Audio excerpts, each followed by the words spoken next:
How to enable dark mode in IMO. Are you tired of that bright white screen on the IMO, especially when you are using it at night? Let's fix that right now by switching on much cooler, eye-friendly dark mode. It's incredibly simple. First, go ahead and open up your IMO app. I will do the same. You can see my IMO right over here. Let's tap on it.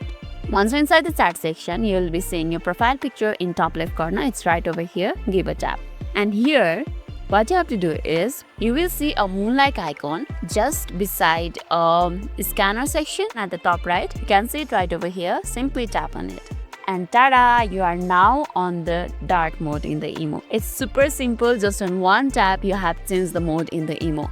So here you have it, a dark mode in the IMO. Now your entire IMO app is on a silk dark theme. Isn't that so much better?